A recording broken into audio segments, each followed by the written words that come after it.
The following program is a public access production. Comcast is required to provide time on this channel and make it available pursuant to franchise agreements with the communities we serve. Comcast is not affiliated with the following program or the producers of public access programming and is not responsible for the content. The following program does not reflect the opinions of Comcast or its affiliates.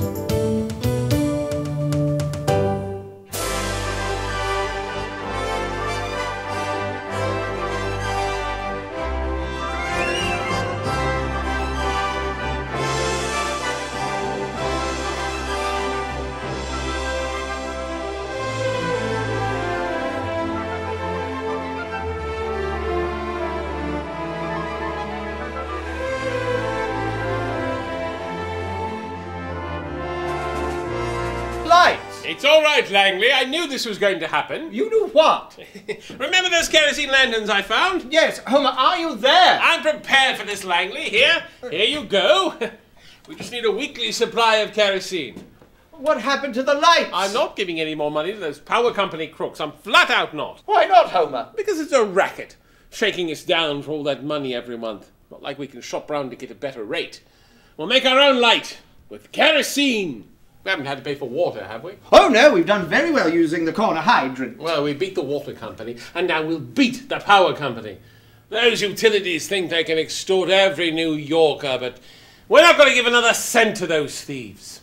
Water and light should be free, the way they are for any European peasant. Or any Indian. Hey, all right, yes, for any Indian. But leave it to New York to make you pay for what God provides for free. Water! Water and light! There's something illogical. And what could that be? Why doesn't everyone do this?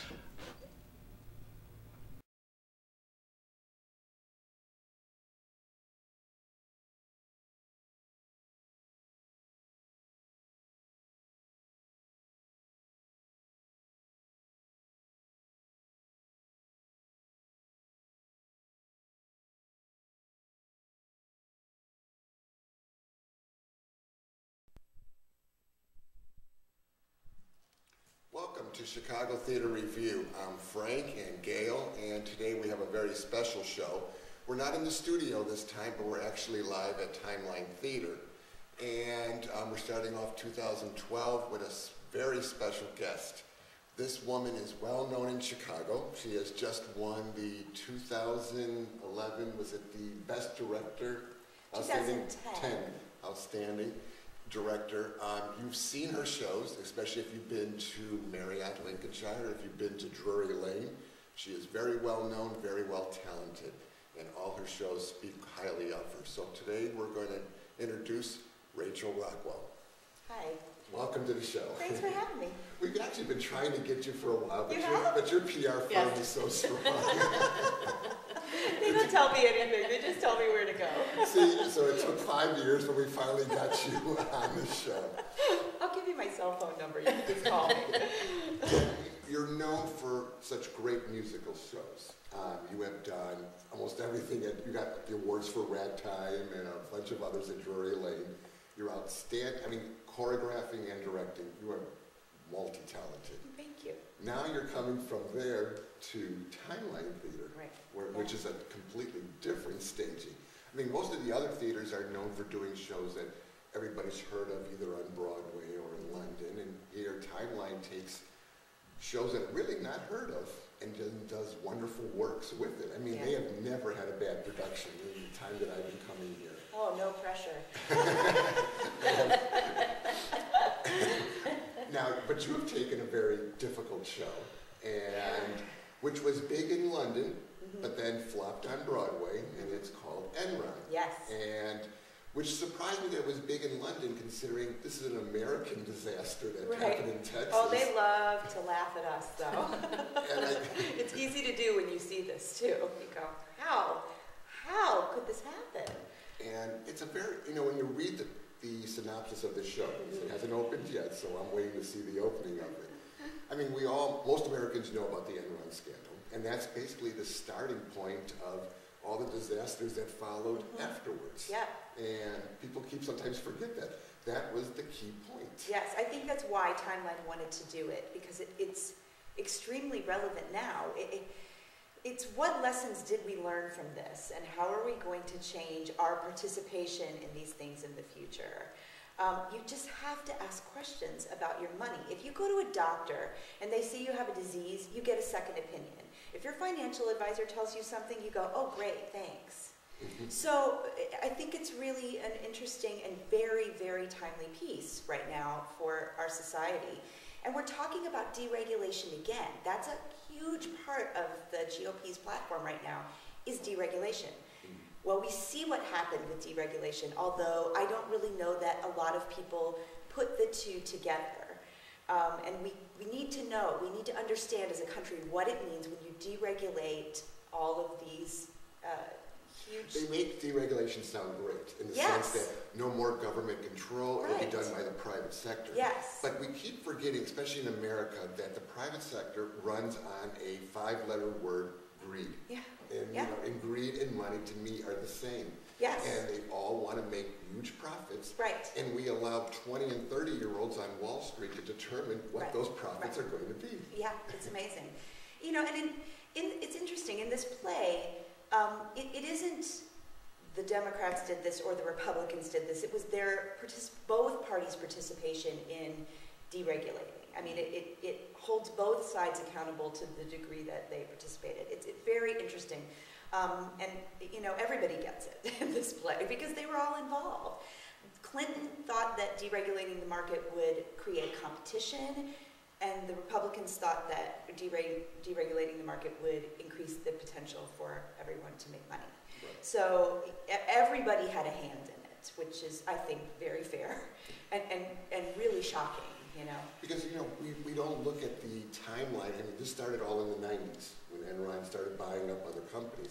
And the 90s was the most prosperous time in America. Yeah. You know, we had Y2K, so that started, all the factories were working at 24/7 to make the products, because all the computers had to be replaced because of what 5 scientists said. Right. We changed everything. Right.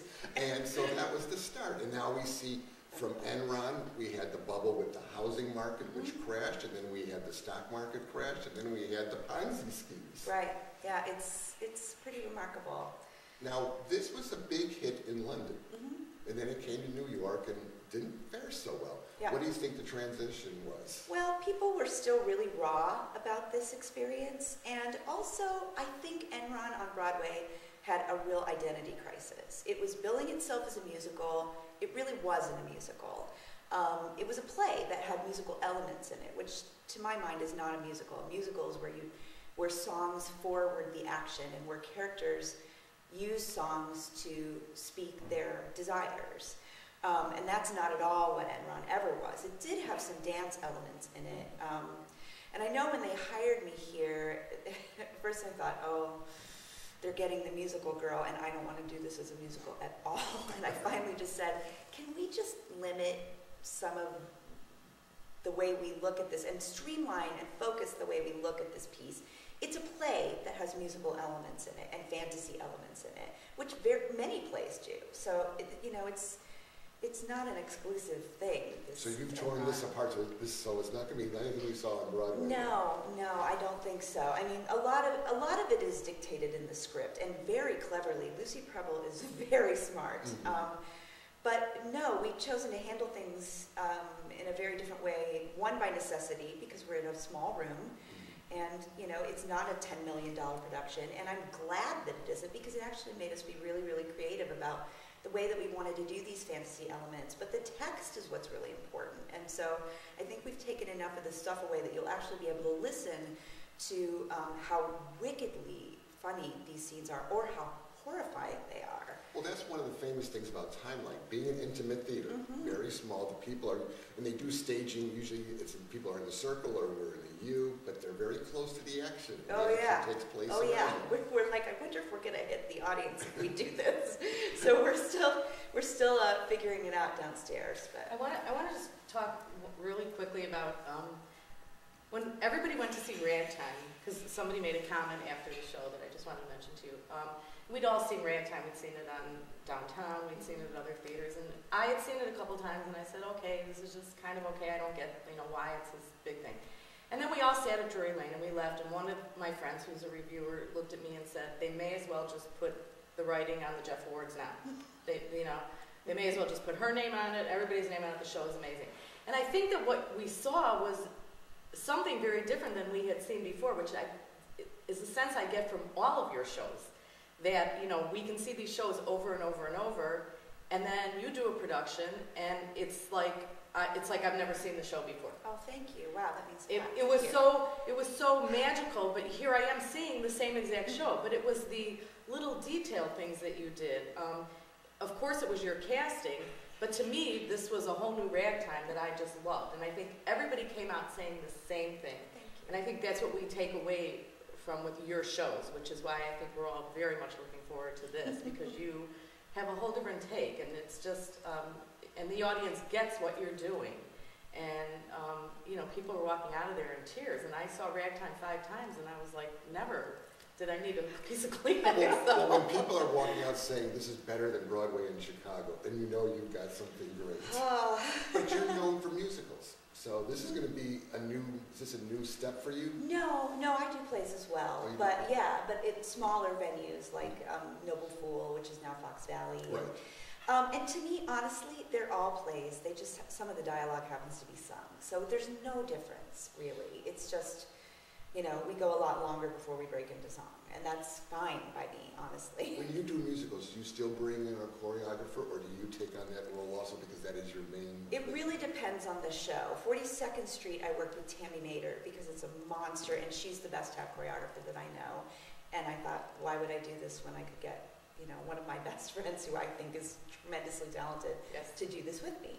But usually I do, because I approach a piece from a physical perspective. So to me, to have one vision guiding it all is really useful.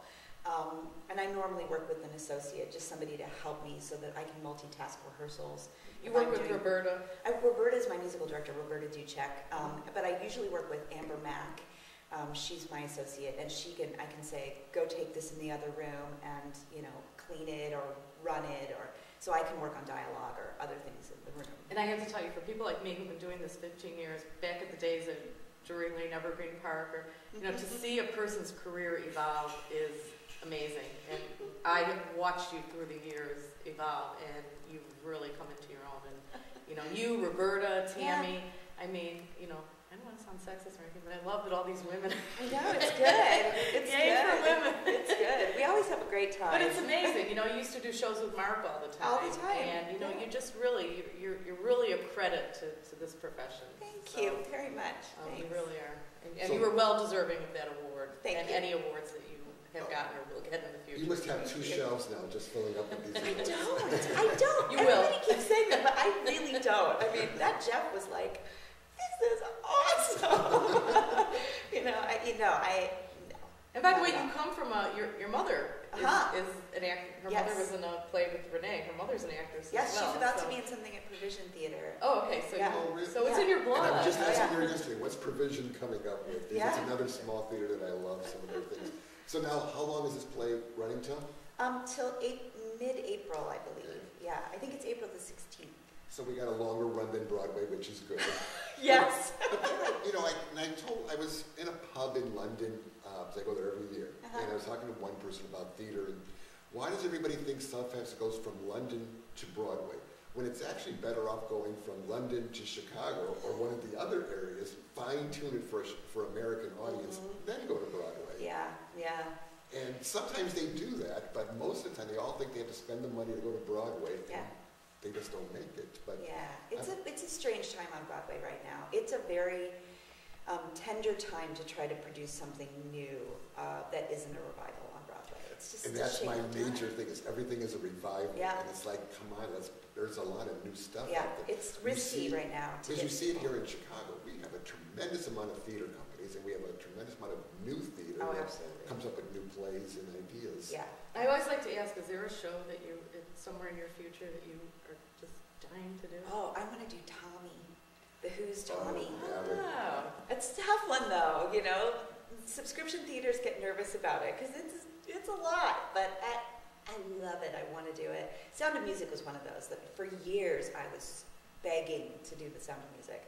And they were like, oh, the Sound of Music. I said, no, it's going to be different. I promise you. It's not going to be the same old Sound of Music. Well, they took your word for it because it was a completely sold out Run. show. They could have actually extended it, but they didn't. And I tried to get tickets for my mom, who has Alzheimer's, but the only thing that she remembers is the Sound of Music, and she listens to it every day. And it wakes her up. Yeah, So I wanted, and to try and get tickets. I know. They go, you have to wait till January 6th. I go, this is the first week in December. I know, my It's dad sold stood with me at the back rail on closing night. My son sat at the sound console. There was literally not a seat to be had. Yeah, again, it was another show that they said, people were very wary of seeing the Sound of Music, and then it was just like a whole different Sound of Music. How is all this, were you just totally surprised when you were getting all these awards, the Jeff Award, It was pretty great, I have to say. Well, we all knew, we'd all worked so hard, and I thought, boy, if I can't win for this, then maybe there just isn't a Jeff in my future, because I don't know what else I could have done. Because I saw your face, and it was just kind of classic. Oh, I was so happy. We were so happy for each other. We were all so proud of that team, because when I work on a show, it is a collaboration. I surround myself with people that I admire and respect, who I know are going to do amazing work and whose will make my work better, and we all just kind of make each other better at what we do. We hold each other to a very high standard and challenge each other, and I think that's a huge part of it. It becomes a very creative environment, and when we get done, we can stand back and go, okay, I always say to Roberta, well, we did what we said we were going to do. And then however anybody reacts to it is completely their choice. But as long as we feel when we get done that we achieved the goal that we had for ourselves, that's really all you can do. And you certainly have. And I want to mention something about Timeline. The reason, for anybody who's never been to Timeline, the reason that I love this theater so much, aside from the great work that they do, at intermission before the show, you walk through the lobby and you are all over our the history of whatever the show is, and you can read about it and see in the Pittman Painters, we got to actually see what was going on. Wasn't that cool? It was really cool. And so at the same time that you're getting great theater, you're also getting an education. Absolutely. Which I think is very, very neat, because that, to me, theater is great, but when theater can really educate you as well. Yep. You learn about something. I see plays here and I said, wow, I didn't know that story. I didn't know that story. And then I learned the story. Yeah. And I think that that's really important, to be able to tell a story and for people to be able to learn about it. Yes. So that's what you guys do here, and I think that that's what's so great about Timeline. I really do. I think it's become one of my favorite theaters because of that. So when we saw you were doing Enron, and I've been trying to get you on the show, I'm like, we have to talk to Rachel. So this is so great for you. It's great for Timeline. It's great for the city of Chicago. Oh, thanks. So it's an incredibly collaborative environment here. I mean, everybody is immersed in this production. It's really, really great. They're all so resourceful and just so passionate about what they do and their mission statement here. And it's been really great. It's been really great. It's such a challenge. I'm not going to lie to you. You were saying that room is a real challenge because this show does have a lot of spectacle in it because of the subject matter. A lot of video, a lot of sound.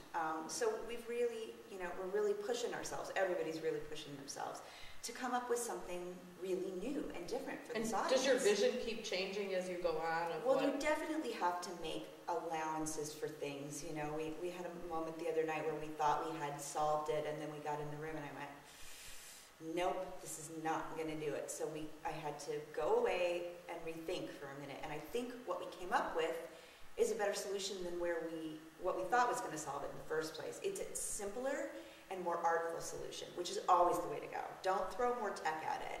Take things away. It's like Coco Chanel says, take one piece off before you leave the house. You kind of have to do that with theater too, where you're like, there's just too many things going on here. And we simplified it, and I think it's going to actually be a very, very unexpected and magical moment. And do you think that directing is really, this is your future? Yeah, I do. You'd like to just continue directing? Yeah. I don't really miss performing. Sometimes I do. I miss choral singing more than anything. I miss sitting in a room and singing with other people and making a choral sound with other people. That is so fun and exciting. I don't miss going to dance auditions at all. I do miss scene work, but I love what I'm doing so much that I kind of think this is where I'm supposed to be. We're so grateful that you don't miss that and that you love what you're doing, because we're so looking forward to seeing future And you are planning on work. staying in Chicago. You're not leaving us for... We don't have any plans to leave Great. right now. Okay. Yes. Unless. My husband does work in New York more than he works in Chicago. Oh. So, you know, it's always a bit of a, should we do it? But this is our home, you know, we love being here. It's 90 minutes, so you know, he can just come in. After living in New York, I still appreciate Chicago, so, you know, there's no... And there's so much work to do in Chicago. I know. I mean, Chicago, we say this every single show, that Chicago is an incredible theater town. But we really mean it. Oh, yeah, it is. You know, we really mean it. You can come to Chicago and see anything that you can see anywhere else. You can get as good a production. Oh, yeah. Spend a little less money. Definitely. And probably see things that you won't even see in New York. So, I mean, Yeah. this is a great place It is. to be. It And is. for you as a director, Yeah. this is probably just a dream come true for It you. is. I can't even believe that this all keeps happening. It's Well, crazy. You're not going to wake up, it's true. I know you get back to rehearsals, so we're going to let you I'm go. going to go put my sweatpants on and go to I know, rehearsal. it's freezing in Chicago while we're filming this, so I want to thank you for taking And the time. and Enron is going to open on, what is the exact date it opens? We start previews this Tuesday, and I believe we open the 26th and 27th. 26th and 27th. And the website, you have a website, www.timelinetheater.org. .com. And be sure to check out their entire season, their mission statement, you know, if you want to donate money to them, whatever you want to do. Just come and check out a show here, though, because it really is an amazing theater. It truly and is.